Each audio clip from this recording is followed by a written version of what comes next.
Hi everyone, I'm Norma and I'm here a long time. I started out, as Rona said, in 2007. So maybe what I'm going to do today is I'm going to tell you the warts and all, everything. And I'm going to give you the mum who went back to work. So if any of you are here or back to college and you have families and everything, I'm going to give you that perspective. And I thought, well, what am I going to do? I'm going to tell you about what it was like and the challenges and how I overcame them. Because guess what? Life gets in the way. And it will get in the way. And the longer you're in college, the chances you'll have more of those crises coming. So you need to know how to overcome them. And you can, because I'm living proof of that. So we'll start back. I suppose I was, just like a lot of mature students or prospective students are thinking about coming back, you probably had a missed opportunity back when you were in school for whatever reason. For me, I loved school, but both my parents had got very ill when I was doing my leaving cert. And so I had to drop down all my honours subjects and just take pass. And I had little baby brothers and sisters, and it was my job to look after them for 3 or 4 years while my mum was very sick. So that missed me, that opportunity, and I got into the hospitality industry and worked my way up to management. And I always knew I had street smarts. I had got there. I was at the top of my career, I thought. But I always knew there was something missing because I loved school. And I was there, I remember, had pumping out beer and serving food. And I said, just a little bit more to me than this. I know there's something missing. And I said to my husband, maybe I should go back to school. But I had all these huge fears. And I probably think you probably have them too. And I'm going to say them out. Will I be smart enough for school? And I was a working class girl. And that is a challenge in itself, because that brings a whole lot of new faulty beliefs along, that college is for the privileged. They've got all the resources, they've got the money and everything. Me here, oh no, I'm going to look like a fraud, I don't belong here. And my biggest fear, would you believe, is what if the lecturers use big words that I don't know? That crippled me. Absolutely crippled me, because I didn't come from a family of smart people. We were grafters, and we knew how to work our way up, but it wasn't from a privileged position. So little things like that would actually talk you out in your head of coming to college. And I wasn't great at computers. I knew how to have a little look at the internet. I had a 10-year-old and a 17-year-old, so we had a laptop at home, but I was petrified of computers. I just about knew how to use a phone. So all those things were the things in my head that were talking me out of coming to college. And I got the courage somehow to come in. I found it online about the Access course, because there was a huge gap. I didn't think about coming back till my late 30s, so there was an enormous gap. I mean, everything changed, I'd say. There wasn't even computers when I was in school. So I remember filling out the essay, because I was good at school. I remember I was good at school, so I wrote a fabulous essay, full of cliches and everything. And I succeeded to get onto the Access course. And I remember that first day, we were all in the room together, and they had speakers like me there. And I was there with my little notebook and my little lunchbox, just like a 5-year-old. Will I make friends? What if I don't? What if I don't fit in? Oh God, I hope no one says any big words to me. It was all of these fears, just like a 5-year-old. And do I belong here? Maybe, oh, do you know what? Maybe I shouldn't. Maybe they won't be able to cope at home. I'll have to go home. There was a million reasons why I should go that day. And you just have to just identify those fears and know that you can overcome them. And I think the best decision was doing the Access course, because just like what Derek said there, we hit the ground running in first year. We had an advantage over everybody because we got that trial year, and that's what it is. They gave you a trial of college, 1 year, to see if you could cut it. And that's all I needed. That's what we all need, is a chance without having to go to college to see, could we do it? So they bring you in, and if you were a science student, they gave you science modules. Now, we called them subjects in school. They're now called modules. I didn't know that, but you learn these things, you get to know it. And so you had modules, and the science students went to their modules, and the humanities students, we did ours. And you got a taste of different subjects. There was sociology. Whole different language. Now for me, worried about the big words, this was a challenge, but I kind of liked it. And then there was English literature with Kim, she was fabulous. And then they're different teachers to secondary school teachers. I hated Shakespeare in school, but this woman brought it alive in me, right? They have a wonderful way of teaching you, and they know you're a mature student. So they know what we're afraid of, and they know they have to go slower and teach us in a different way. And that's what's unique about the Access courses. They know that we have those fears and they can work with them. And so I did all of these, and the main thing was that you had computer skills. So they had a computer class, so I learned everything very slowly, but I learned step by step how to use a computer. And especially when I'd heard in the beginning that everything was done with computers. I mean, that first morning, I wanted to go. I said, there's no way, forget it, I won't have a clue. But I kept going, and there was, I think in week 4, I wanted to leave because I wasn't too sure. If, you know, sociology was a little bit much, but we helped each other. Like the biggest support system here is, it is really okay, you have your academic family, which is what I call the faculty and all the staff and everything. The biggest support you have are your own peers, your own friends going through it.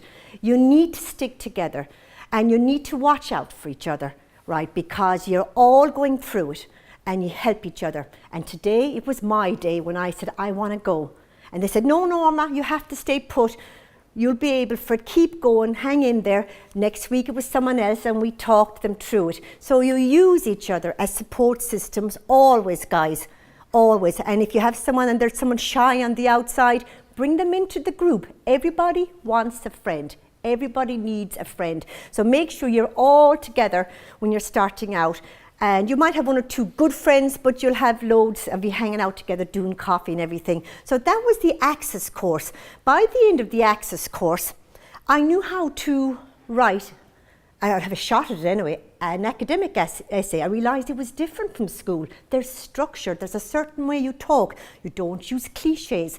So I learned that. I got a taste of sociology language. It was different, but I was getting used to it.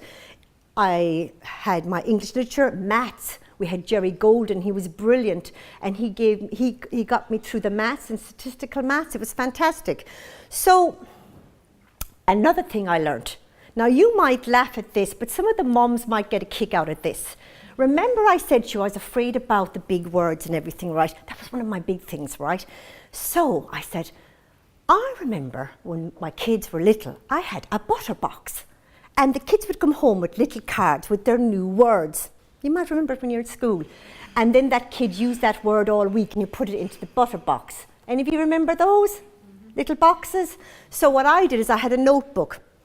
And I had one especially for sociology, right? Because that, when you're doing sociology and psychology, there's a different kind of speak.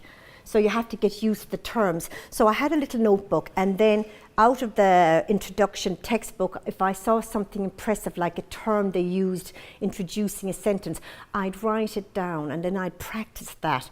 And then I also did that with just ordinary English language.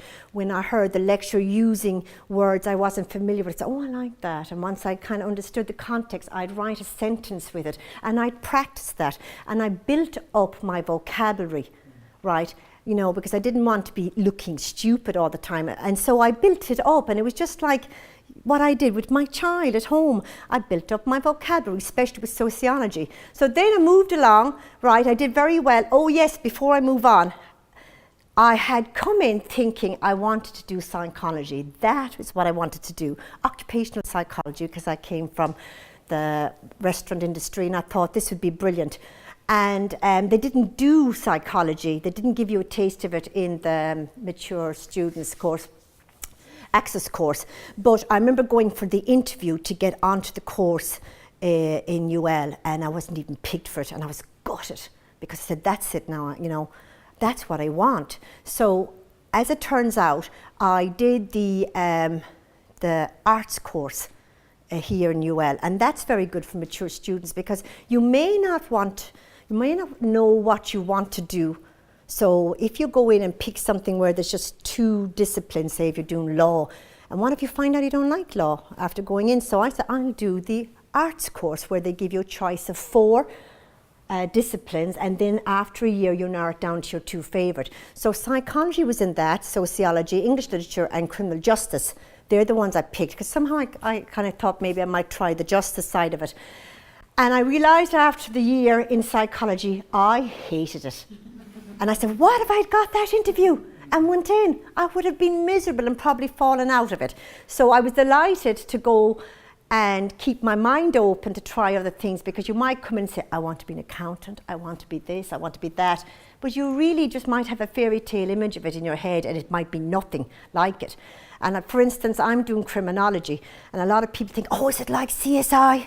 It's nothing like CSI, nothing like it. But a lot of people go and do the forensic courses, I think in LET, and they drop out because they're, oh God, it's nothing like I thought. So, you know, art course, the art degree is a great way of trying out a few things and then narrowing down to the two that you might like.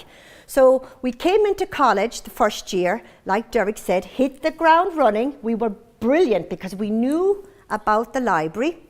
We knew how to access books and how to do these journals online and these things called databases, you know, how to look up all these journals. That was brilliant. We already had a good knowledge of how to write an academic essay, and we had the computer skills, and we were introduced to the email system, and we had, especially for students doing sociology, I already had 6 weeks of sociology, so I had a good grasp of it, and we had Amanda Haynes, and she was brilliant.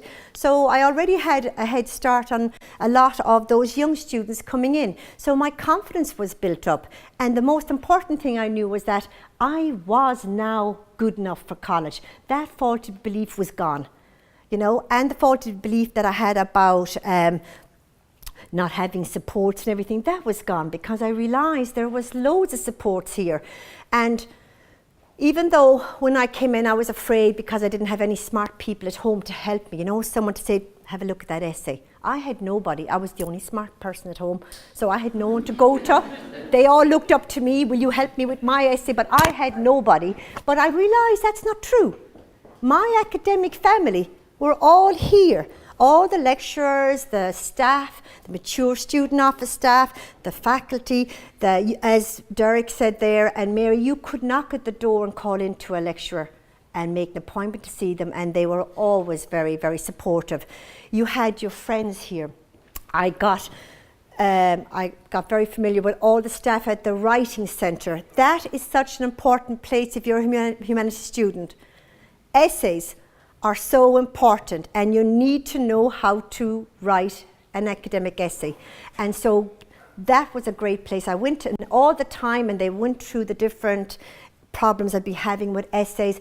And if I had an essay, I was a kind of a high achiever, and if I didn't do well in an essay, I would go back to the lecturer and say, look, any chance you'd give me a little feedback on where I fell down so that I could improve the next time. Because there's no point, you know, going, yeah, I didn't do well, and say, well, do you want to do better in the next one? Well, then go to your lecturer, and they are more than delighted to help you. So just to recap there, the support systems are all there, and even if you don't do the Access course, which I advise any of the prospective students do that year, it's well worth it, because as Derek said, quote you there, you share a lot of my sentiments. I definitely would have left in November. I would have found it overwhelming if I had to learn all the skills I learned the first year in that month, because you wouldn't get the time to pick them all up and also keep going. So you might think, oh, it's an extra year, but you know what? That's the year that's going to get you the whole way, right? So one of the challenges, as I said, I found the support, so that sorted out that challenge. And another challenge was the timekeeping. I had a 10-year-old and a 17-year-old and a husband at home, and I lived 40 kilometres away. So the first year in school, I was kind of dossing a bit with my friends, hanging out, because it was exciting, and it is an exciting time. And if you're a mum and you'll spend your life sacrificing for the kids and the husband and everybody else, and you never get any time for yourself, college becomes your time to shine, and get selfish about it and take that time, because you know what? I turned down promotions when I was younger and everything because it didn't suit the kids and my husband's job. And this was my time to shine. So, you know, you need to embrace that and take that on board and come to college. And I did it like 9 to 5.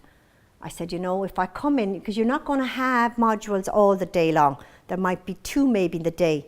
So, well, you're supposed to go away then and be proactive and do some study and go to the library. So maybe the first 6 months that didn't happen because there was too much having coffee going on.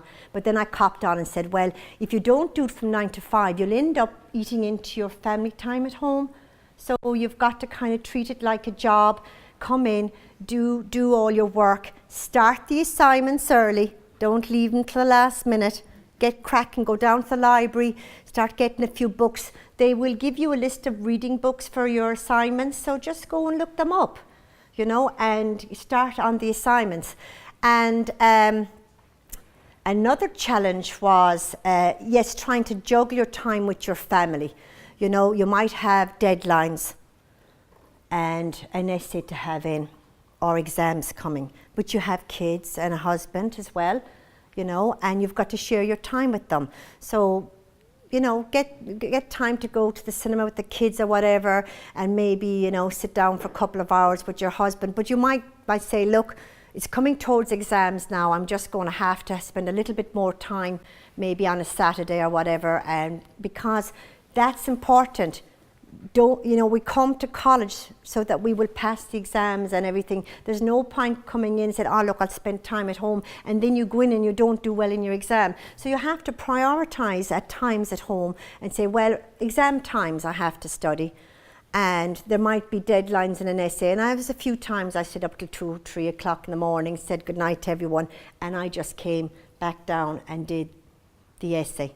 And then I didn't go in the morning till about maybe 11. But you're going to have times like that too, you know. And you'll come in the next day and you'll talk to your friends about it. Oh my God, the late nights. And you laugh about it together, you know. And you'll laugh about the good times, and you'll come out of a terrible exam and you'll laugh at that with your friends. But, you know, you share that experience together. So juggling your time is important, and knowing what's important. Housework was never important when I was in college. You know, I got it done Easter, midterm break, the summer, and after that I delegated, do the hoovering there, kids, give a few bob, but it wasn't important. And if you're going to say, oh, I must get up and do my housework at 6 o'clock in the morning, don't be crazy. Look after the family and college and leave it. You know what, it's only housework. That was my thing anyway about it.